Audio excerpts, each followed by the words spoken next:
May 1945. The guns of Europe finally fell silent. Hitler was dead. Berlin lay in ruins, and the swastika that once flew across a continent was torn down. But for millions of ordinary Germans, especially women, the real battle was only beginning. In the ashes of the Third Reich, cities were shattered, food was gone, families were scattered, and a new foreign power occupied their streets, the Americans. When Allied forces entered Germany, more than 7 million men were dead, missing, or imprisoned. Entire communities were suddenly made up almost entirely of women, children, and the elderly. They became known as the Trümmerfrauen, the rubble women, who dug through debris, brick by brick, to rebuild their homes. For them, peace didn't mean safety. It meant survival.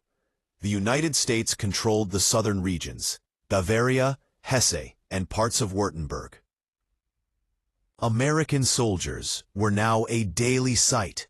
Jeeps rolling through ruined streets, GIs handing out chocolate, cigarettes, and canned food. Many German women viewed the Americans with a mix of fear and fascination. Propaganda during the war had painted them as monsters. Reality was far more complex. The American forces, compared with the Soviet troops in the East, were often disciplined and relatively humane. But still, occupation meant power imbalance. The U.S. Army quickly established military government offices tasked with restoring order and beginning the massive process of denazification, purging Nazi influence from every aspect of German life. For women, this meant standing in long lines to register, to get food coupons, and to prove they were not part of the Nazi Party. Everyday life was a struggle. Bombing had destroyed factories, fields, and railways. Money was worthless. Bartering became the only economy that worked.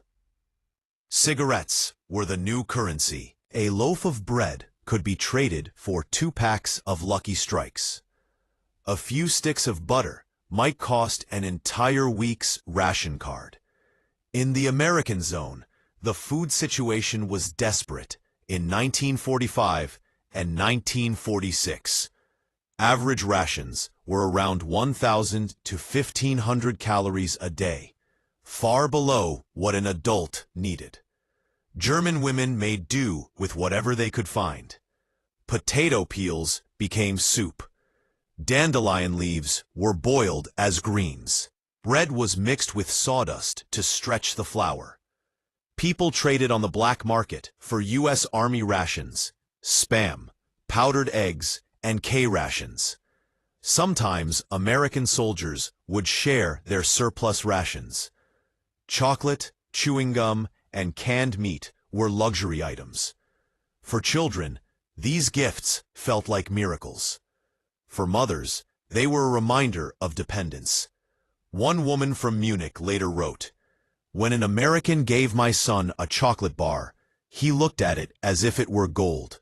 I wanted to cry, not for joy, but because we had nothing left to give back." With German men gone, women had to take over everything. Clearing rubble, repairing roads, raising children, working in makeshift markets. American authorities even encouraged this, believing that empowering women would help democratize Germany. Many women found jobs as clerks, translators, and secretaries for the American military administration. Some learned English to survive. Others worked as nurses or cooks in U.S. camps. Out of this new contact grew a controversial phenomenon: fraternization. At first, American soldiers were strictly forbidden from associating with German civilians. But loneliness, curiosity, and the human need for connection soon eroded those barriers. Friendships formed, and sometimes love followed. thousands of German women entered relationships with American soldiers. Relationships that were both romantic and pragmatic. For many, it meant access to food, protection, or a glimpse of stability. For others, it was genuine affection. But society judged them harshly.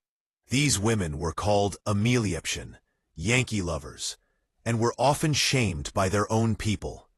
Their children, sometimes called occupation babies, faced stigma for years. While Americans brought food and freedom, they also brought justice and suspicion.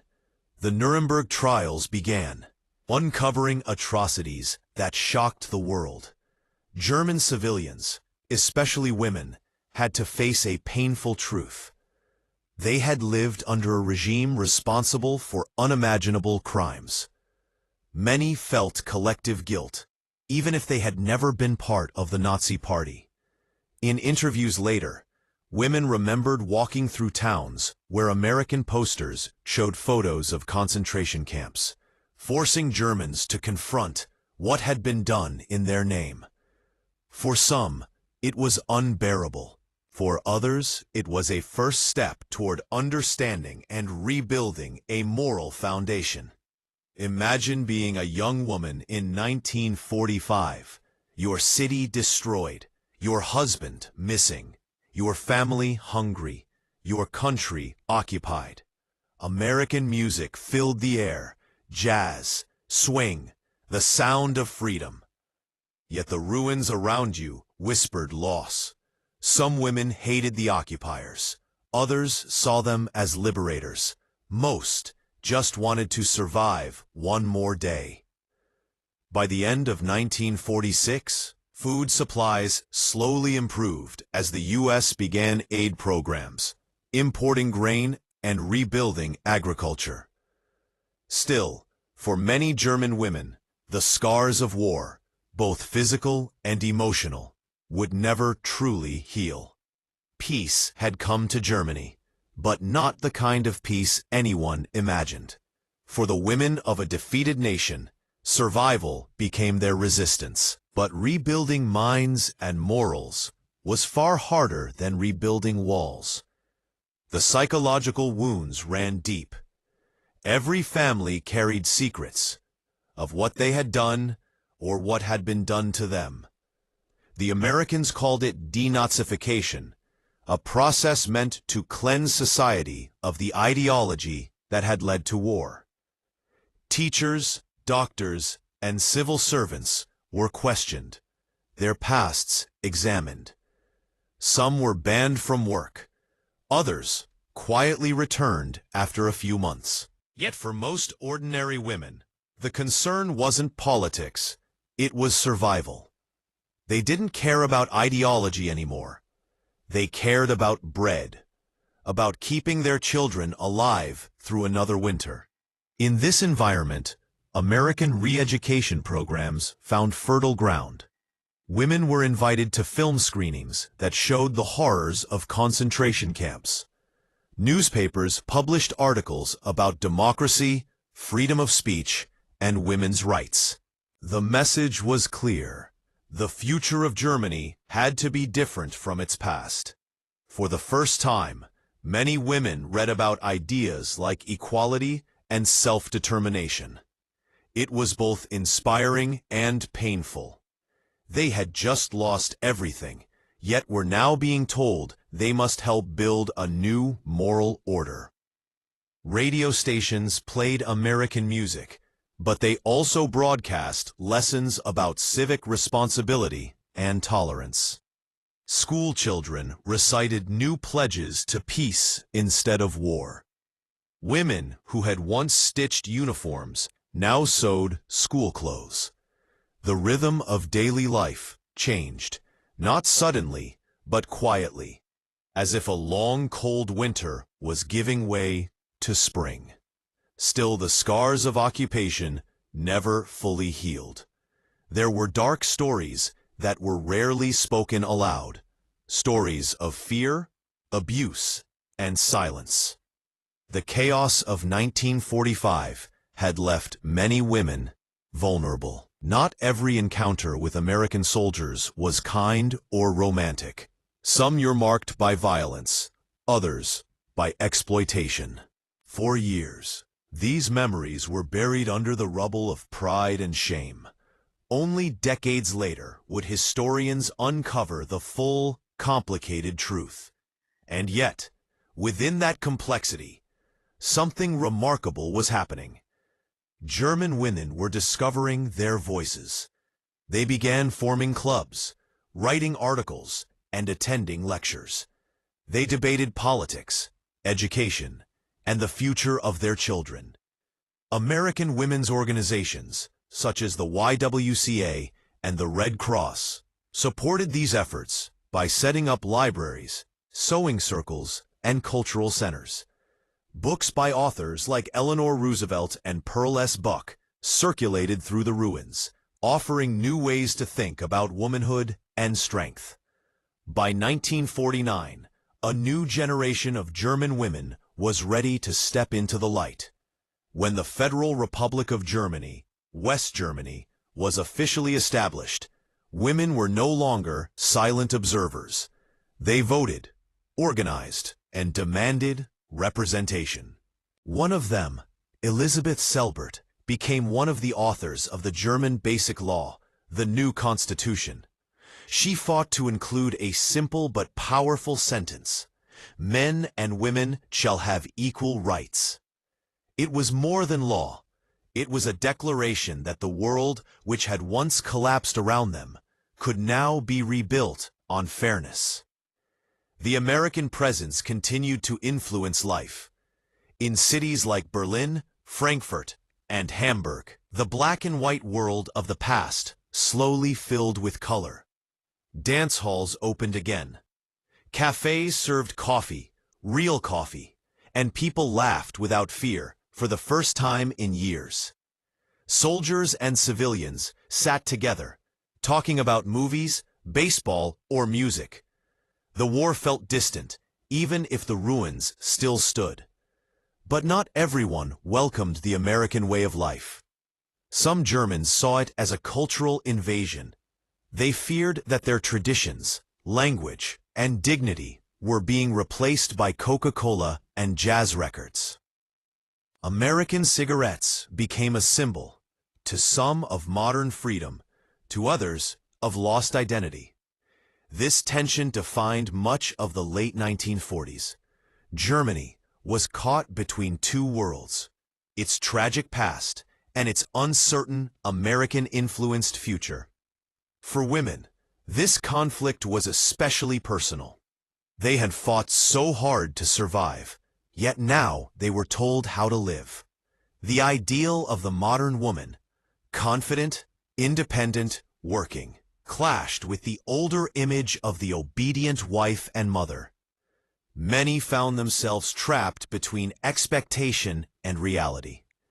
They could drive trucks and manage offices, but they still faced judgment for being too bold. Society wanted them to rebuild, but not to rise too high. Even so, quiet revolutions continued in kitchens and classrooms. Mothers raised daughters who would not be silent again.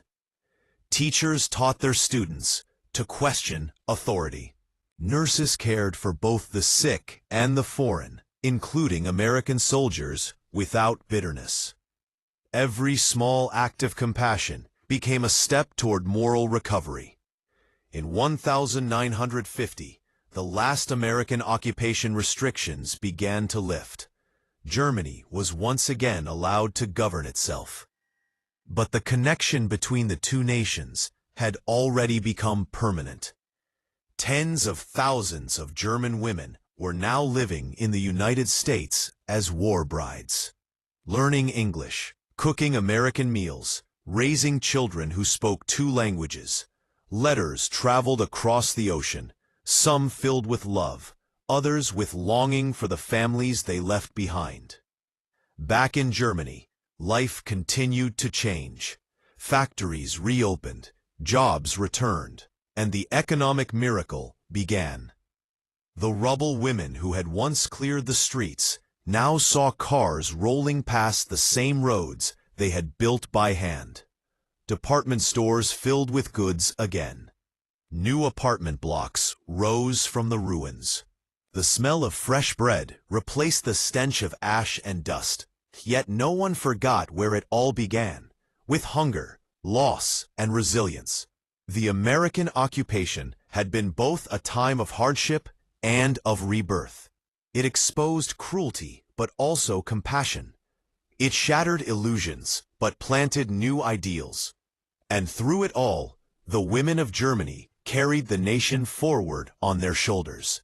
As the 1950s dawned, the children, who had once played among ruins, entered a new world. They went to schools rebuilt by their mothers, read textbooks printed with American aid, and listened to radio shows about democracy. They grew up without the shadow of swastikas, and without the fear that had shaped their parents' lives.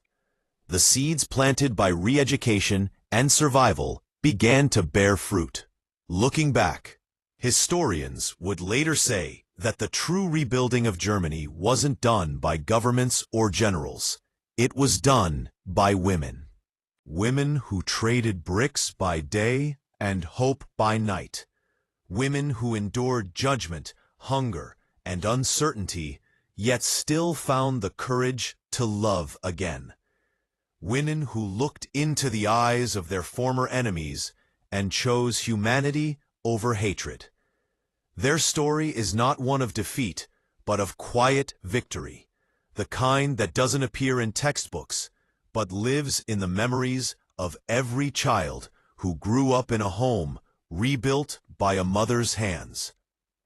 In the end, it wasn't the tanks or treaties that transformed post-war Germany. It was the compassion of small acts, a shared loaf of bread, a soldier's kindness, a mother's determination.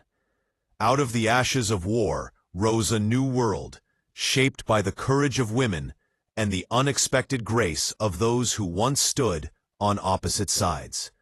And that is how Germany's rebirth truly began, not with the fall of an empire, but with the rise of its women. By 1948, a quiet transformation was sweeping across Germany. The ruins still stood, but the spirit of the people, especially the women, was beginning to rise again. The air of despair that once hung over every city started to lift as trains began to move, markets reopened, and the first real signs of recovery appeared. The introduction of the Deutsche Mark had changed everything. Overnight, the black market collapsed, and store shelves that had been empty for years were suddenly filled. For the first time since the war, German women could walk into a bakery and see real bread again. But the hunger for food was slowly replaced by a new hunger for dignity, for peace, and for a sense of belonging in a world that had labeled them the defeated. American forces remained a visible part of everyday life. Jeeps rolled through the streets, military police stood on corners, and the stars and stripes waved over bases built on German soil. The Americans were no longer just occupiers. They had become the architects of a new order. For German women, this new reality brought both hope and confusion. They were still burdened by guilt and loss, but now they were also witnesses to an unexpected transformation. American influence was everywhere. English words crept into the language. Okay, baby, Jeep, and chocolate became part of daily speech. In cinemas, Hollywood stars replaced Nazi propaganda. Films like Casablanca and Gone with the Wind drew crowds hungry for stories of love and courage. The Americans also brought something more valuable than entertainment. They brought the Marshall Plan.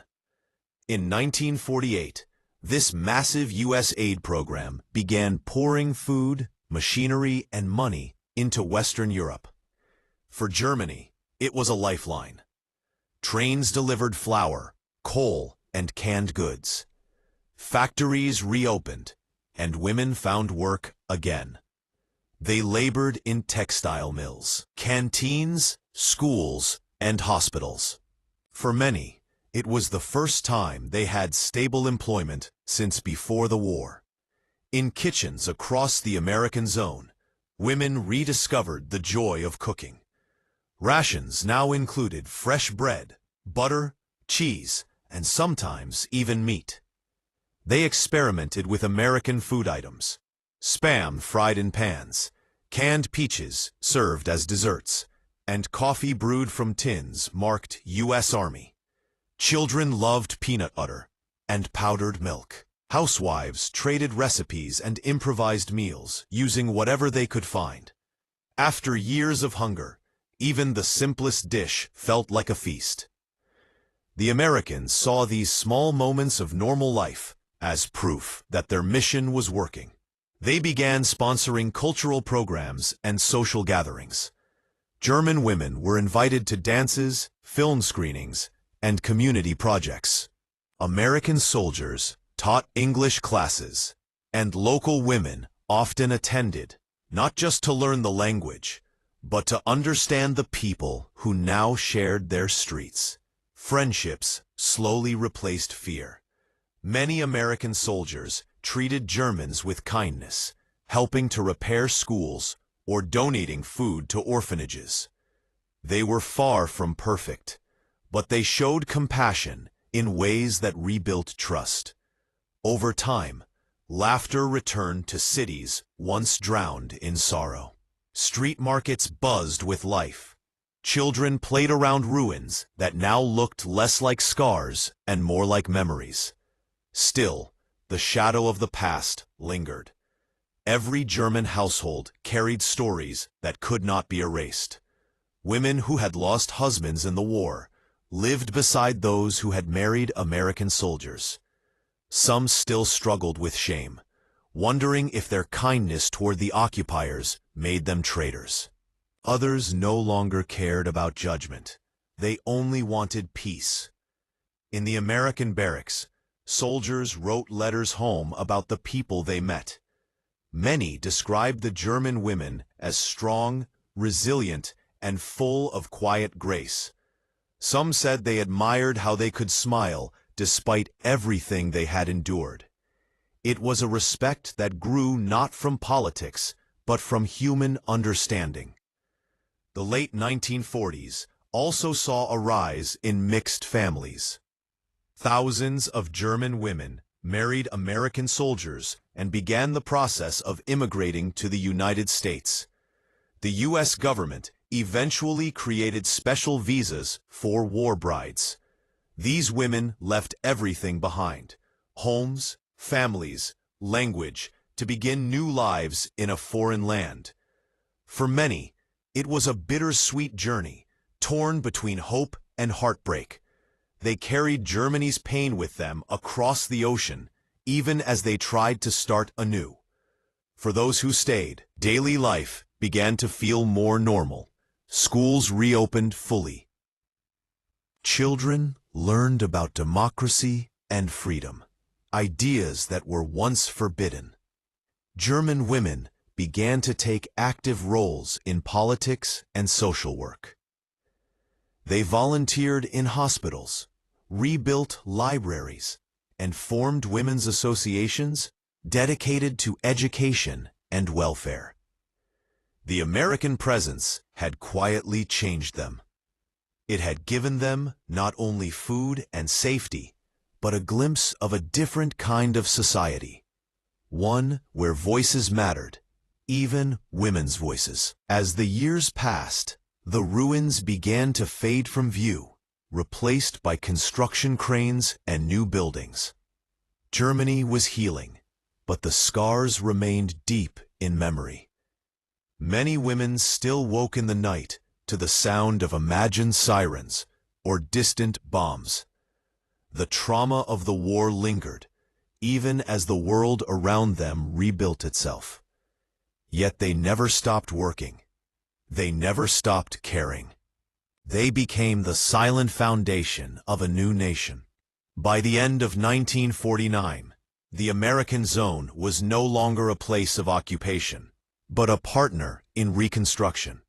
The Federal Republic of Germany was born, and with it, a new chapter began. Women voted, worked, and raised a generation that would one day turn Germany into one of the world's strongest democracies. Looking back, the story of those women is not just about survival. It is about transformation. They endured defeat, hunger, and loss, but through it all, they found resilience. And while American soldiers came and went, their influence remained. In the music, the movies, the food, and the culture that shaped a new Germany. The war had ended years before, but for the women who lived through it, peace had been something they had to build with their own hands.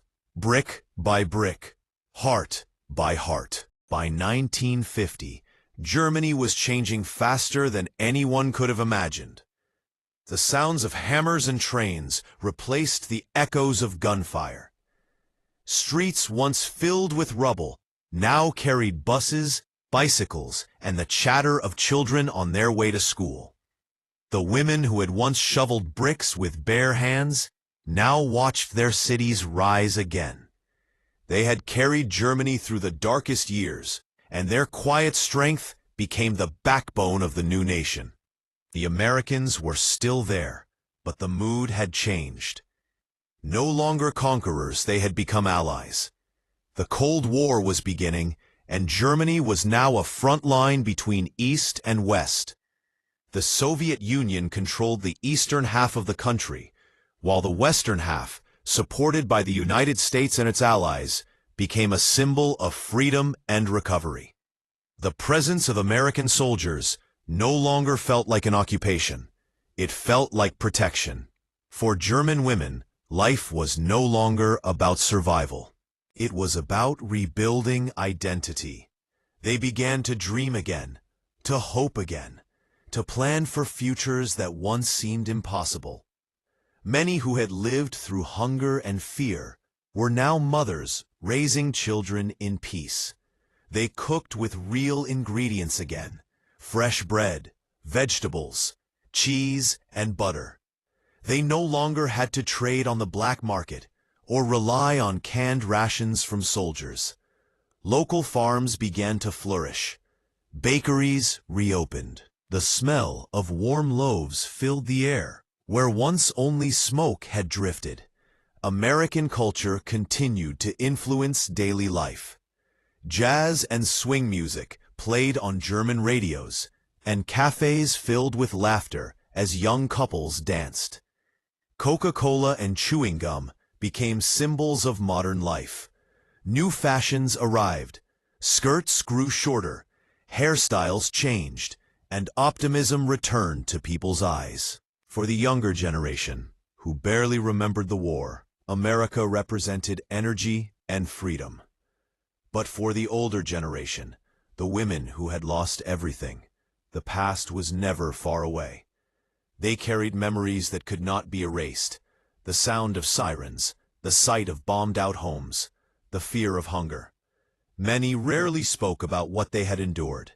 They simply worked, cared for their families, and rebuilt quietly. Their silence was not weakness. It was endurance. They were the living memory of a world destroyed and of a world rebuilt. Some American soldiers stayed in Germany long after the war. They became part of the community. They married local women, raised families, and watched Germany transform from a broken land into a thriving democracy. For these couples, their love had once seemed impossible. Now, it symbolized reconciliation between two nations that had once been enemies. In schools and workplaces, Germans and Americans worked side by side. The bitterness of the past slowly faded into history. The 1950s brought what historians would later call the economic miracle. American aid, combined with German discipline and determination, fueled rapid recovery. Factories reopened, industries expanded, and jobs returned. Women who had once stood in breadlines were now running offices, teaching in schools, or managing shops. Their contributions were enormous, but often unrecognized. They didn't seek fame or medals. They simply wanted stability for their families. In those years, many American programs focused on empowering women further. Educational exchanges, scholarships, and cultural events encouraged young German women to study, to travel, to think differently about their roles in society. The influence of America went beyond politics. It touched ideas about equality, freedom, and opportunity. There were still hardships. Many women struggled with loneliness or loss that time could not heal. Some never found out what happened to their husbands or brothers who disappeared in the chaos of the war. Yet, they carried on, turning their grief into determination. The generation that rebuilt Germany did not ask for sympathy. They earned respect through resilience. In towns and villages, new communities formed around shared effort. Women organized neighborhood kitchens, sewing groups, and aid centers. They helped orphans find homes, supported widows, and made sure no one went hungry again. American aid continued to flow, but by the mid-1950s, Germany no longer needed it the way it once did. The country was standing on its own feet, strong and self-reliant. For many Americans who had arrived as soldiers, it was strange to see the transformation. They remembered the ruins and hunger, the gray faces and silent streets. Now they saw shops, laughter, and children playing. The war that had brought them to Europe was over, but the friendships and connections they made would last a lifetime. Many veterans returned to visit Germany years later, amazed at what it had become. They found the same women who had once struggled to survive, now living full lives: teachers, nurses, mothers, and grandmothers. The bitterness of war had turned into the bond of shared humanity. By the end of the decade, Germany was no longer the enemy of the United States. It was an ally. Together, they would form the foundation of a new Europe, one built not on conquest, but on cooperation. And at the heart of that transformation were the women who had never given up. Their story is one of survival, but also of rebirth. They endured hunger, loss, and occupation. Yet they built a future from ruins. They learned to trust again, to live again, and to believe again. The Americans brought food, freedom, and a new way of life.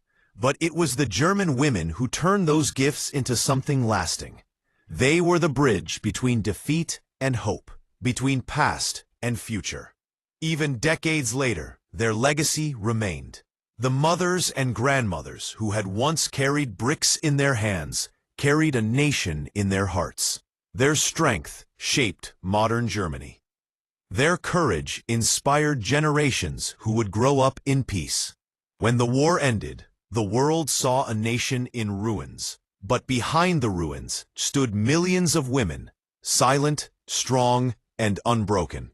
They didn't fight on the front lines, yet they fought every day to keep their families alive.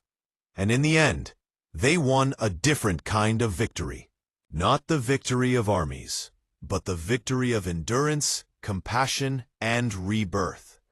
That is the untold story of the German women after World War II. The story of how a defeated people found strength in despair, and how humanity rose again from the ashes of war.